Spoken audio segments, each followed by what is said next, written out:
साथीहरु, के तपाईको YouTube च्यानल ग्रो भइरहेको छैन? यदि छैन भने यो एप्लिकेसन युज गर्नु होला।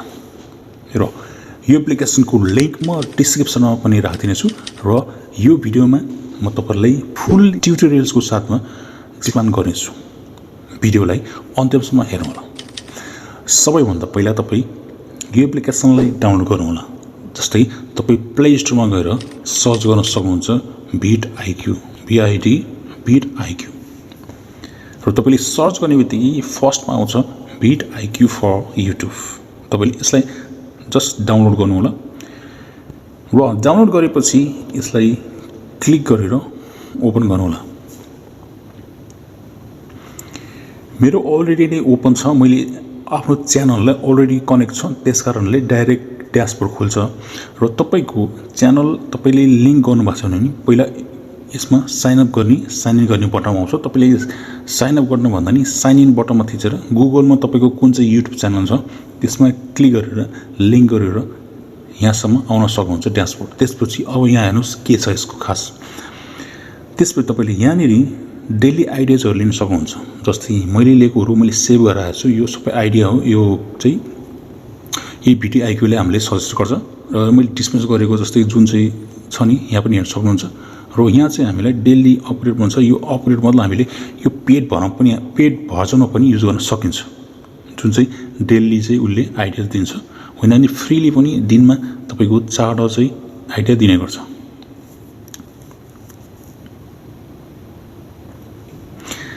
डेली आइडिया चाहिँ दिने गर्छ। र यहाँ जो रिसर्चमा तपाईको किवर्डहरु रिसर्च गर्न सक्नुहुन्छ। तपाई युट्युबमा कुन भिडियो बनाउँदै हुनुहुन्छ, कस्तो खालको, तपाईले यहाँ जस्ट सर्च गर्नु होला। सर्च गरेर तपाई चेक गर्नुहुन्छ। जस्तै नेपालमा पैसा कमाउने तरिका सर्च गर्नुस् भनेपछि यहाँनेरि मिडियममा छ। यदि यसमा हाई छ भने त्यसमा नबनाउनु होला। तपाईको मिडियम भन्दा मुनि नै छ भने तपाई बनाउनु होला। त्यसपछि यता अप्टिमाइजमा जानु होला र यहाँ चाहिँ तपाईको आफ्नो भिडियोहरुको पुरा डिस्क्रिप्सन देख्न सक्नुहुन्छ। र यहाँबाट हामीले कसरी के गर्ने, तपाई जस्ट तपाईको भिडियोमा क्लिक गर्नु होला र क्लिक गरेपछि यहाँनिर तपाईको सुरुमा चाहिँ तपाईले जस्ट साइन इन गर्ने बेला जस्तै तपाईको च्यानल चाहिँ तपाईले जस्ट भर्खर मात्रै चाहिँ कनेक्ट गर्नु भएको छ भनेदेखि चाहिँ यहाँनिर तपाईले टाइटलहरु पनि यसले चाहिँ रिकमेन्ड गर्छ। जस्ट केही हैन क्रेडिट दिन्छ। त्यो सिधैपछि सिधै होइन भने तपाईले अपडेट टु गेट टाइटल भनेपछि यसलाई अपडेट गर्न हामीले चाहिँ अपडेट गर्नुपर्ने आउँछ। र त्यसपछि हामीले के गर्न सकिन्छ भन्दाखेरि तपाईले यहाँ चाहिँ विभिन्न ट्याग कीवर्डहरु पनि यसले सजेस्ट गर्छ। हैन भने तपाई यहाँ सर्च गरेर पनि गर्न सक्नुहुन्छ। जस्तै मैले सर्च गर्यो आको हुन्छ यहाँ एड टु सेलेक्ट गर्नुस्। मेरो अलरेडी फुल छ। यसरी गर्न सकिन्छ। र यसरी चाहिँ हामी सजिलै जस्ट कसरी युज गर्ने तरिका के भन्दिन यसमा चाहिँ तपाईले जस्ट भिडियो अपलोड गर्नुस्। अपलोड गर्ने समयमा चाहिँ तपाईले लिस्टेडमा गर्नुस्। मतलब तपाईले पब्लिकमा त्यो भिडियो पब्लिकमा चाहिँ अपलोड नगर्नु होला। जस्ट अनलिस्टेडमा गर्नुस्।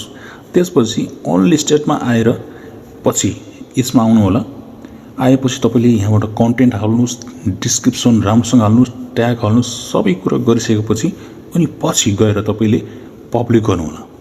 यसो गर्नुभयो भने चाहिँ तपाईको युट्युबमा तपाईले अपलोड गर्ने भिडियोमा अरु टाइममा भन्दा पनि अलिक डिफरेन्ट तरिकाले तपाईको भ्युजहरु चाहिँ गेन हुन्छ र सब्स्क्राइबर बढ्छ। यसरी चाहिँ हामी गर्न सकिन्छ।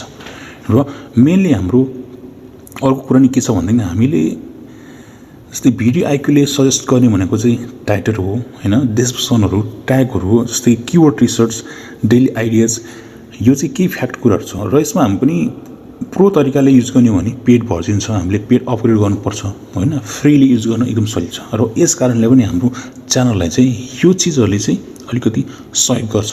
त्यसकारण प्लिज यदि तपाईको च्यानल चाहिँ तपाई ग्रो गर्न चाहनुहुन्छ भने यो VidIQ ले तपाईलाई केही सहयोग चाहिँ गर्छ, सपोर्ट गर्छ, आइडियाहरु दिन्छ र त्यही अनुसारले तपाई भिडियो बनाउँदै म्यानेज गर्दै हैन जानु होला। तपाईको युट्युब जर्नी अवश्य नै सफल हुन्छ। तपाईको सब्स्क्राइबर बढ्छ, भ्युज बढ्छ, हैन। यसरी चाहिँ आई होप साथीहरु भिडियो कस्तो लाग्यो लाइक गर्नु होला र कमेन्ट गर्न नबिर्सनु होला र हामीसँग जोडिनु लागि सब्स्क्राइब गर्नु होला। र फेरि पनि भेट्नेछौँ यस्तै नयाँ भिडियोको साथमा। Thank you.